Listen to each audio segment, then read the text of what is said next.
Good morning, everyone. Okay, come on. I came all the way from New York, so I want a little noise in this house today. So, good morning, everyone. Okay, now we're talking. See, Australia and Melbourne's got it going on. All right, so it's a pleasure to be here. I want to welcome all of you and thank all of you for taking the time to be here today, our Accenture people and our clients. This day is very important to us.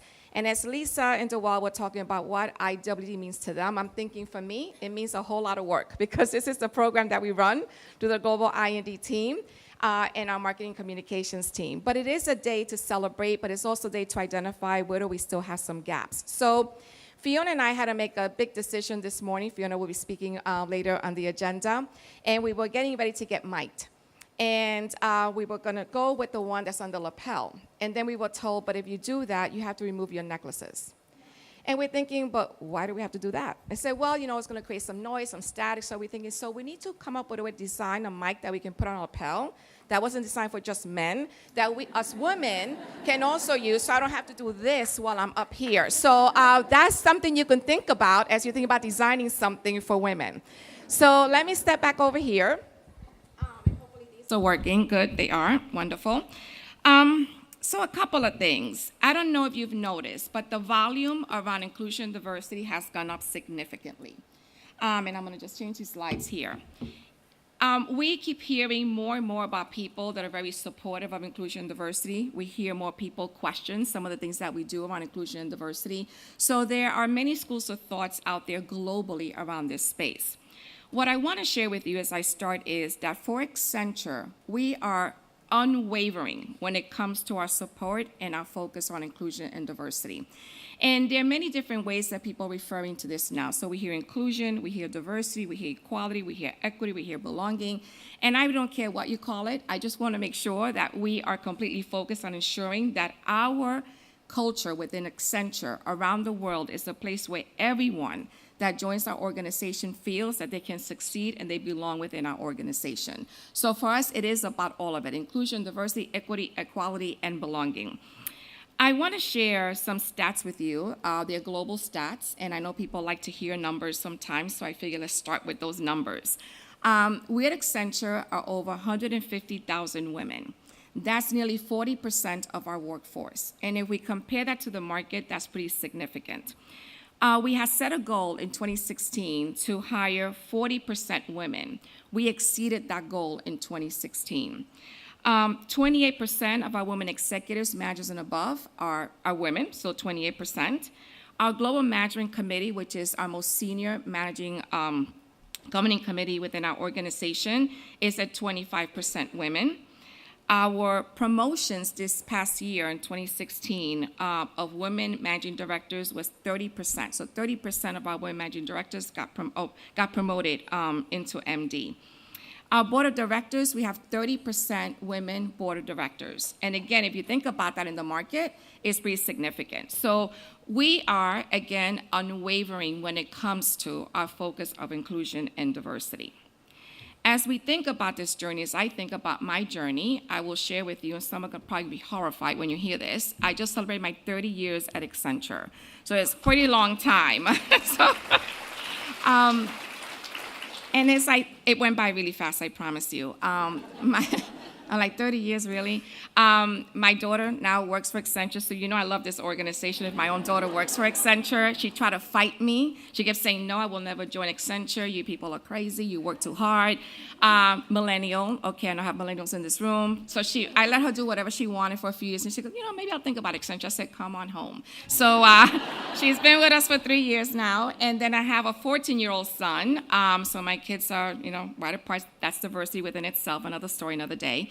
But when my daughter was going off to college, my husband and I were surprised with our second child coming to this earth. So we love him. We've kept him. But he tells me, I'm not going to work for Accenture, Mom. I'm going to go to Facebook. And I'm like, yes, sure. Okay, I'll have you believe that. But anyway, I love this organization. So let me talk to you about this journey of 30 years. And I think it's important to share this because as we look at the diversity we have today, it wasn't always like that. So it's taken a lot of commitment, a lot of focus, a lot of support, advocacy from a lot of people around this organization. And if you think about the journey for many companies, diversity, the focus starts with, let me switch over here. I feel like I'm ignoring this side of the room. So diversity starts with, it's the nice thing to do. So companies start to say, we should really focus on diversity. This was many years ago, so it'll be nice if we start focusing around diversity. So we started as well with, it's the nice thing to do. So we got past the nice thing to do. We said, well, it's not really the nice thing to do. It's the right thing to do as an organization. We have to focus around inclusion and diversity. That then evolved to, we're doing a lot of programs. We're focusing on women. We're focusing on ethnic diversity. And then we said, okay, so people are starting to ask the third point in that journey. So what's the business case? What are we getting out of this diversity thing that we're focused on? So we had to focus on creating a business case. So we created the business case, a couple of years passed by, then we said, well, who's accountable for executing this business case? So you went from nice to right to business case to now who's accountable. The fifth stage, and that's the stage that we're in at Accenture, is that everyone is responsible for inclusion and diversity, no matter what level you represent, no matter what part of the world you work in, no matter what part of the organization, everybody has a responsibility to ensure that we have an inclusion culture within our organization. So as you think about the nice, the right, the business case, the accountability and the responsibility, then I want you to think about the segments of inclusion and diversity. We focus on women globally. We focus on ethnicity in countries where we can measure it, like the US, UK, and South Africa, but also in countries where we don't measure it, but we know we have some challenges around the ethnicity agenda. We are very focused globally on our LGBTQ community, and we're focused globally on persons with disabilities as well as cross-cultural. So as you think about those 5 segments, and they're others specific to certain countries, with each one, we've had challenges, and we've had to create awareness. My role as I travel around the world is to ensure that I share with people how critically important it is for us to be focused on how do we recognize differences, how do we become aware of those unconscious biases and sometimes very conscious biases that we have, and how do we effect some behavioral change to ensure, again, that we have that inclusive culture. So I want to walk you through a couple of examples of these segments around inclusion and diversity. So I want to start with the LGBTQ community. And many years ago, I had been focused on women and on ethnicity, and it was time to expand. And this had to be in the early 90s. I went to meet with our CEO in the New York office, and I said to him, we're doing well with women. We are progressing. We're doing better with ethnicity. We still have a lot of work to do, but we now have to focus on the gay and lesbian community. And I want to share with you what took place in that room, because as an I&D practitioner and as anyone that's going to advocate for inclusion and diversity, there are 3 things you have to think about. You have to have courage when you do it, because you're advocating, so you're creating cultural change. You have to focus on creating your brand. What's that going to be? Are you going to have the courage to execute? So what's going to be your brand? And are you going to sustain the credibility to continue to lead in this space as you have that courage and you create that brand? So when I said to him, I want to start focusing on the gay and lesbian community, at this time we weren't talking about bisexual, transgender, or anything else related to the community. He looked at me and was very silent. So I looked at him back, and we kept looking at each other. And I said, I'm not breaking this silence because that would be too easy. So I'm going to let him just, sort of embrace this. So finally he said to me, Nellie, are you trying to tell me that you're a lesbian? And I said, no, that's not what I'm trying to tell you. What I'm trying to tell you is that if I'm going to be true to leading inclusion and diversity, at the time only diversity, that's how we referred to it, I have to be able to advocate for everyone. So he just didn't understand. He said, but why? He said, I don't care what people do outside of work. And I said, exactly, but when they enter our organization, they need to feel that it's okay to be their authentic self, 100% who they are. Because if you think about it, when someone comes out, and it's not everybody, so I don't want to generalize, but for the most part, they're worried about how they're going to be treated or embraced in 4 places. The first is their home, their family, how they're going to be accepted or not accepted. The second is their community, where they live. The third is where they work. And the fourth is if they're aligned to a school or university and so on. So it's home, university, community, work. So when you think about that, 4 places that you can seriously find yourself just being disengaged because people don't embrace you for what you represent, for what your orientation is, that's very hard. So our job, and this is what I told the CEO at the time, is our job is to ensure that when it comes to the work environment, we create a culture where we know that everyone could be their authentic self. So we can't control what happens in someone's home. We can't control what happens in someone's school. We can't control what happens in the community, but we certainly can control what happens within our culture, because those are our expectations to be the most inclusive organization on the planet. So when you think about that, and you think how we're doing today globally in this space, we are focused on this from a global perspective. We have our red zones, our green zones, our yellow zones for this community, and we're very focused on ensuring that we are positioning our people to succeed. Now, having said that, and having had that win, and saying, okay, Nellie, go for it, he said, go ahead, get started, but don't go crazy. And I'm like, okay, whatever that means, but okay, I'll take it. So I went very excited to celebrate this new thing I was gonna focus on. And I go to my office and I call this guy into my office and I said, listen, very excited. I'm gonna get to start a focus around the gay and lesbian community and I need your help. And he said, okay, why do you need my help? I said, because you know the community better than I do.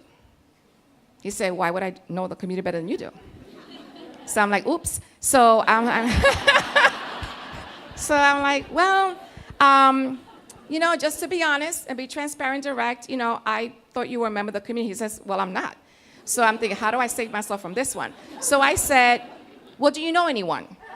And he said, no, I don't think so. I'm like, oh, okay, well, you know, if you happen to meet someone, let them know. He left. I am dying inside. 3 days later, he comes back into my office. He goes, Nellie, I got to talk to you. I'm like, okay. He goes, okay, I am a member of the community. I just wasn't ready to come out. But you now have forced me to come out. So we talked about that. And we talked about how important it would be for him to feel like he can come out and not feel like he will be impacted by his orientation. And it's very important to understand language, right, when it comes to diversity. We don't say sexual preference, we say sexual orientation, because people will tell you it's their orientation. So that's an example around LGBTQ. There's an example on persons with disabilities. And when you think about this segment for us, is we're focused on the visible and we're focused on the non-visible when it comes to persons with disabilities. We know that many people have some struggles that they deal with every day that they're not willing to talk about. And we have to learn how to, again, encourage people to speak about what they need. So in this particular case, I got a call from a young woman that said she wanted to talk to me, that she said, you know, you say we're doing a lot around persons with disabilities. I don't agree, and I want to get on your calendar. And I was honestly dreading that call that morning because I said, you know, there's a lot going on, but let me get on this call. And she said to me, do you know what it's like to be bipolar? And I said, I don't. She said, well, let me walk you through my day. She said, I get up in the morning, and if I'm taking my medication, I'm going to be late to work because I have a really hard time getting up in the morning. That's one of the side effects of the medication. If I get to work late, my leader starts complaining and tells me that if I continue to be late, I'm going to get written up, potentially maybe even lose my role. If I lose my job, I lose my health benefits, I lose my apartment, I lose my independence. So what I do is I make a choice. I stop taking my medication for several days so I could get to work on time. But when I stop taking my medication, I have other issues that I have to face. My behavior changes. My relationship with people changes because that's the way my brain is wired. So every day I have to decide, do I get up, take this medication, and potentially be late the next couple of days, or do I get up, not take it, keep my job, but have it affect everything else in my life? And when she shared that with me, I started to immediately think about, oh my goodness, what is our responsibility? And part of our responsibility is that when we think about behaviors and we think about patterns with people, when we start to notice that there's a certain pattern, we just can't assume that someone is not showing up on time because they just happen to be late or lazy to get up. Maybe there's something going on in their lives. So we as leaders at any level have to ask ourselves, when we see some patterns, what do those patterns mean? What is really going on for that person, that individual? So that is, again, about creating awareness around inclusion. When it comes to women, there's so many things we can talk about. And you know, the one that I really like to talk about is us as women and our confidence and how do we advocate for people. So when we think about some of the challenges that we have, when we think about the level of responsibilities we have, we know that we have a lot to focus on. Men do as well, but some will say women have more of that responsibility. And one thing that I have found in my journey at Accenture and working with women all over the world is that we are very good about advocating for others. We're really good at it. But we tend to be a little less good at it when it comes to advocating for ourselves. It gets a little harder sometimes. And I like to encourage women to say, have you had the conversation with your leader, talk about when do you want to get to the next level? How will you get there? What are the things that I need to work on? Through performance achievement at Accenture, we have the opportunity to have those discussions. And when I hear from women some of the things that they're facing as challenges, I say to them, we get way too confident in going in and telling our leader, this is why I'm leaving, versus how can you help me stay? We have to have the conversations around what's not working for us, what we need to change, how can you help me stay? Because you will find that when you ask for support, you will get support. It might not happen exactly that very day, but it will happen. So think about how do you have the conversation of how can you help me stay versus this is why I'm leaving. If we think about ethnicity, it's very hard sometimes to be in the room and be the only one. We can come from the same school, we can have the same major, we can have the same experience, but there's still something different when we walk into that room. And when you think about some of the cultural differences that we experience, and I just had this conversation a couple of weeks ago with a young man who said to me, Nellie, in my culture, it is very difficult for me, the way I've been raised, to have eye contact with a leader. It is very difficult for me to challenge a leader. It's very difficult for me to sit there and give my opinion unless I've been given the floor. I don't interrupt people. So I listen and I say, well, guess what? In this culture, you're going to have to challenge some of those cultures that you've grown up with. So I can relate to this because for me, growing up as a Latina in New York, my parents were always about count your blessings. You're very lucky to have that role. You're very lucky to be in the corporate culture. So I went home one day and I told my mother and my dad that I had had a conversation with my leader and that I was very upset about the fact that I got passed up for a promotion. And I was insisting to find out when was I going to be promoted. And my mother was horrified. And she said, oh my goodness, Nellie, why would you do that? Do you know how busy that man is? And you bothered him with this issue? And I'm looking at her like, yes, I'm aware. And she said, do you know how blessed you are? And I said, Mom, I want more blessings. And to get more blessings, I got to speak up. So it was hard to do, but my entire career, as I've been here at Accenture, I can stand here and tell you that for every single promotion, except for one, when I was promoted within the MD ladder, for every single promotion, I've had to ask. I've had to talk to leaders. I've had to get sponsors and advocates and coaches to help me get to the next level. It just didn't happen magically. So when I got promoted within the MD ranks, I was like, what? Because I didn't ask for that. So I was like, well, I don't even feel like celebrating this because this was way too easy. So, but I've had to ask for everything. I've had to have a plan. I've had to have intention. I've had to have strategy around it. So I tell people no matter what diversity you represent, you have to own your career.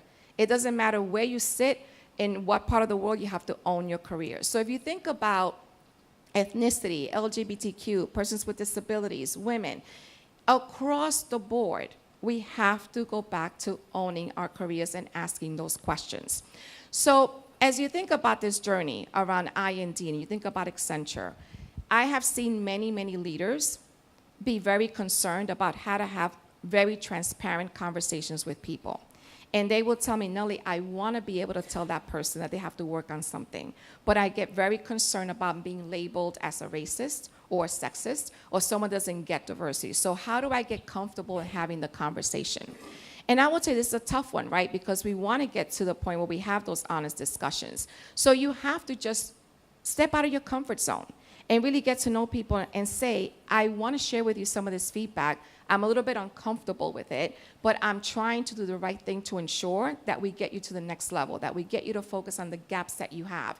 You have to just step out of that comfort zone. Otherwise, the conversations won't happen. And I've been on too many calls where I hear people say, this is why this person shouldn't get promoted. And I ask the question, well, does the person know? And sometimes I get the answer is no, they don't know, right? Because we have leaders that are uncomfortable really giving that very direct feedback. And this happens in every organization all over the world. People just have a really hard time giving that direct feedback. So I encourage everyone to step out of their comfort zone. I also tell people when you go in to have a conversation, make sure you're also going back to being accountable to ensuring that you're asking, what else can I do? So when I've had my conversations with my leaders, even till this day when I talk to Pierre and others, I say, okay, so I know this is all great, but what else should I be doing? Because I want to make our leaders comfortable with saying, okay, Nellie, this is what I would like you to focus on. So I put that responsibility on me as well. So as you think about the nice, the right, the business case, the accountability, the responsibility, if we stick to that side of responsibility, there's a lot of responsibility that we have. And yes, we have our daily work that we have to focus on. We have our daily sort of deliverables, that we have multiple competing priorities.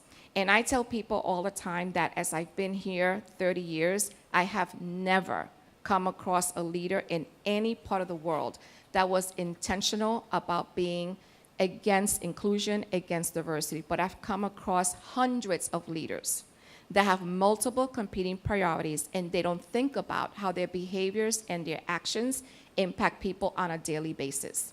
And sometimes it's as simple as the order of the names that you put in an email. If you always put this person last and it doesn't have any rhyme or reason to it, that person at the end of that list, of that distribution list, will always feel like they're last in the mind of that leader. It could be as simple as just going into a room and always asking the same people to contribute, not realizing that some in that room want to contribute, but they don't feel comfortable speaking up. So as a leader, you have to draw those people into the conversation. So if you think about your responsibility, again, at any level, you have to think about this. Diversity is a fact. Our difference is a fact. Inclusion is a choice. It's a choice we make every single day. We decide how inclusive or not inclusive we want to be. A good example we can all relate to is when we go to a networking event and you see people talking in certain circles and you always see those few that are struggling to sort of get into a circle and have a conversation. That's a moment of choice. That's a choice of, do I want to be inclusive or not? Do I want to pull this person in that's just walking around trying to see where they fit? Or am I too comfortable in my own conversation that I'd rather not be inclusive and pull that person in? This happens all of the time. And it takes just one action to just pull a person in for that person to feel included. Those are the kind of things that we have to pay attention to every single day. And I would tell you, going to networking events, I'm sure you know, are not easy. And I made a huge mistake years ago when I was sitting across Bill Green, who was our CEO, at one point, and we went to an event, and we're actually in the office, we were supposed to go to an event. He said, are you coming to the networking event? And I said, oh, goodness, no, I'd rather get a root canal than to go to that. And, you know, I'm a little direct sometimes. And he looked at me horrified. And he goes, what are you talking about? I said, I just don't enjoy it, Bill. And he said, Nellie, you have to change your mindset around networking. He said, you have to look at it as part of your career development. So you identify how many networking events do you want to go to each year? You ask yourself, am I going to that because I'm going to learn something new? I'm going to meet someone new that I've been wanting to meet, or I'm just going to simply go and have fun. He goes, but you have to look at them as part of your career development. And once I started to think about networking that way, I understood what he meant, right? You go with intention.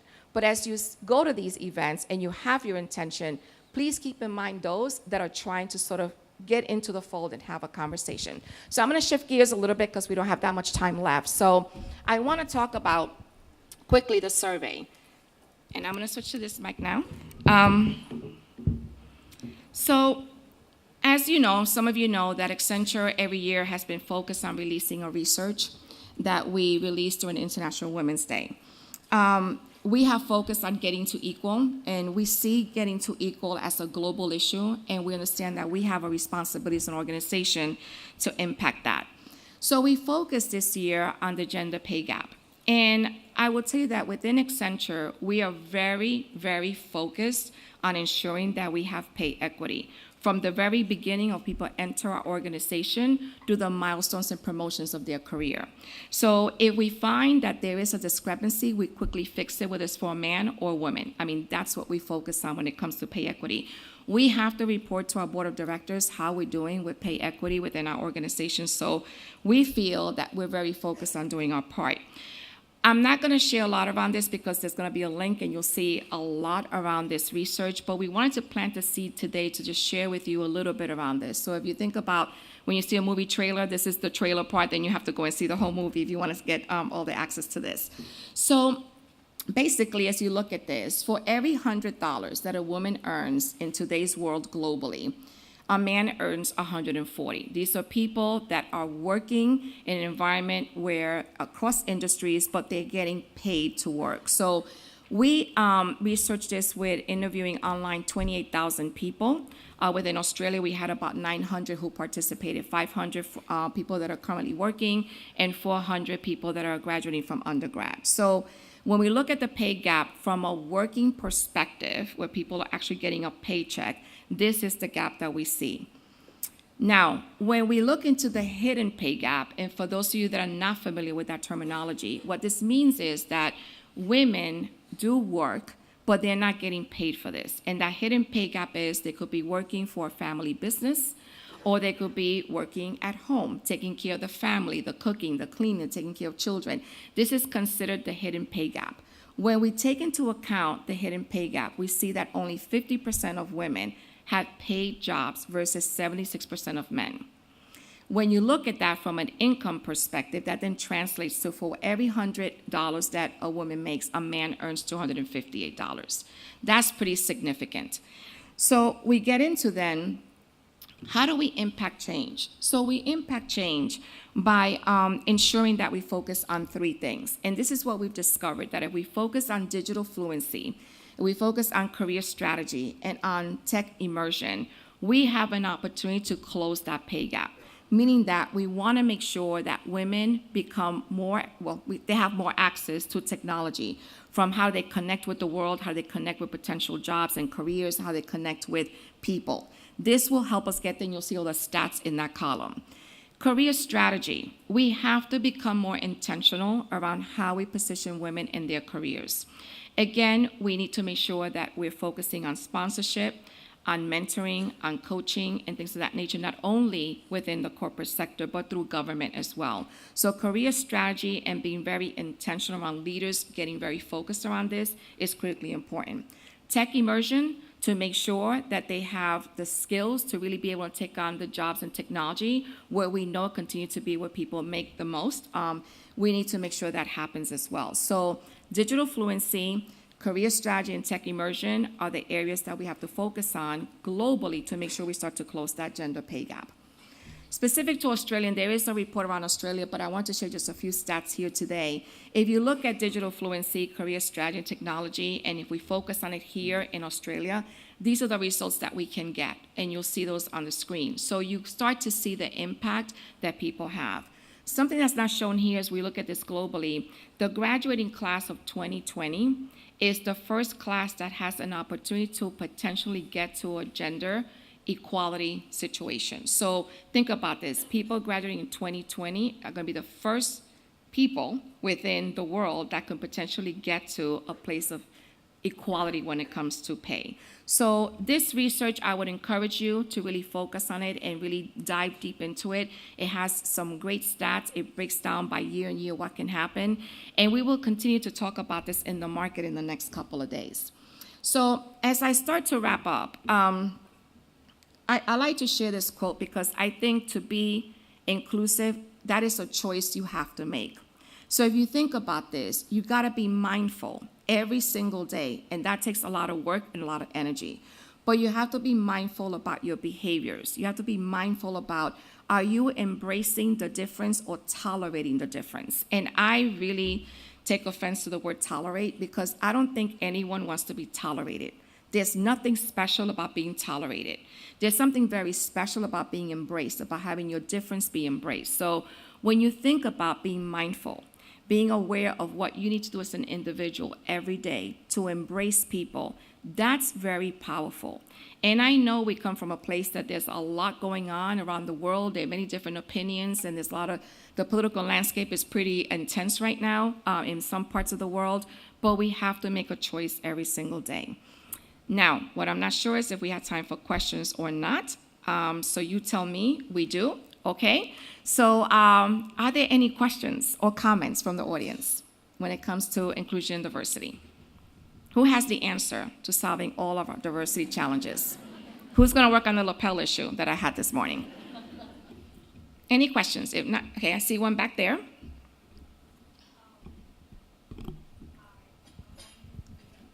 Hi.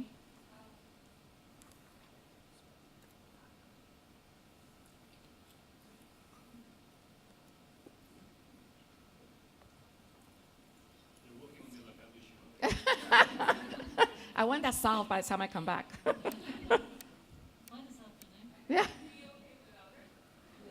Well, it's interesting because from a diversity perspective, I ask people never to assume that people can hear you because you don't know who has a hearing impairment. So I prefer that they fix the mic. Okay. I recently saw an ad by a company. It said, only for women developers, positions available. Mm-hmm. So what are your thoughts on that? I didn't feel it signified inclusion. I felt that somebody was aggressively trying to meet their target. So that's an excellent question. Oh boy. So let me take it from this perspective.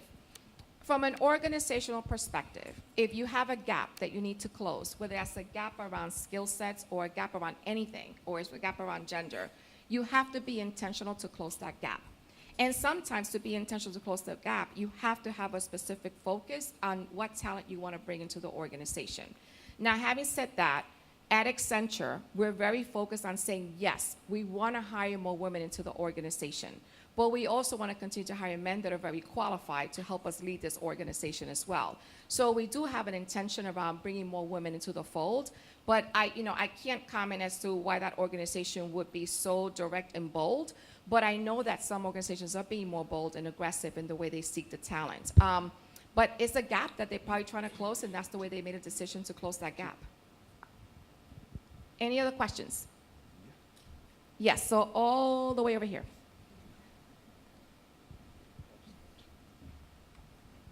Where was it? Yeah, it's going to be your workout today.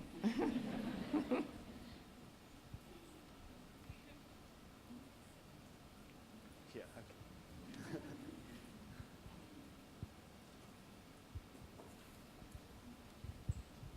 Okay. At your level, I feel like it is easy to have these conversations without coming across as being aggressive or being branded as a feminist, or she's always being bossy or ranting about this stuff all the time. Mm-hmm. How do you encourage people at all levels to have these conversations? I do want my colleagues to take me seriously, but at the same time, probably not want to be branded as being aggressive or being excluded for always advocating inclusion or diversity or talking about women in the workplace. And I'm asking this because it came up yesterday when we said, oh, you should go to IWD too. And it was around, oh, like, why should I go? And you're always talking about these feminist things. I think inclusion is more than feminism and gender, but I want you to help me and people at all levels have these conversations on an everyday basis. So that's a great question. So this will probably be the last question, because I'm going to take a while to answer this one, because there's so many different points here. So as someone that advocates for inclusion and diversity, and I've been through this through my entire career, very junior and very senior, you can be branded as being an agitator. You can be branded as being too disruptive, as militant, many different words that come our way when we do this. But what I tell people is that if you believe in the fact that you have to have your part in making strides in changing things within an organization, then you have to be comfortable with potentially having some of those labels attached to you, right? Our job as leaders is to make sure that we position a culture where that does not happen. But let's face it, it's still out there. It's still out there. We hear when, people say, well, she got that role or she got promoted because she's a woman, right? And women will tell me, I don't want to get promoted just because I'm a woman. I just got promoted and I feel like, people are saying it's because I'm a woman. And I tell women all the time, don't let what you've earned be taken away from you and the excitement because you feel others are labeling you a certain way. You have to walk with confidence because you know why you got that role. You know why you got promoted. Again, people are going to have opinions. When we do women's training programs, women tell me, well, I was just asked, why am I going to this women's program? I want to know where's their program. And I'm like, well, how about every day, every year? I don't know.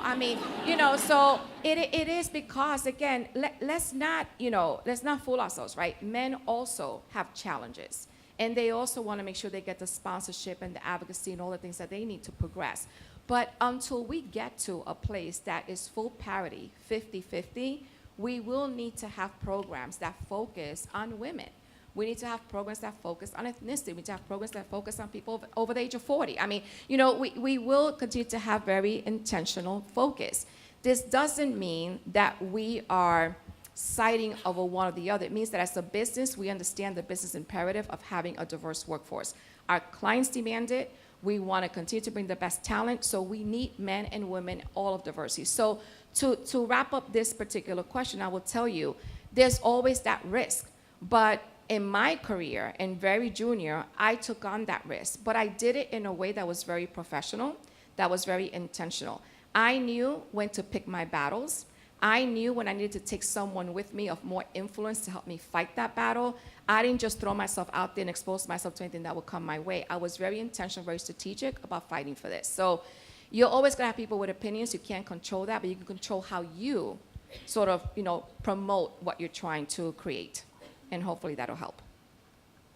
Okay, excellent. All right, so I think my time is up, correct? Yes, it is. I've been given this. So listen, thank you. I look forward to talking to you throughout the rest of the morning. I hope this was of value to you and that you understand a little bit more how to be more of an inclusive leader no matter what level you represent. So thank you very much.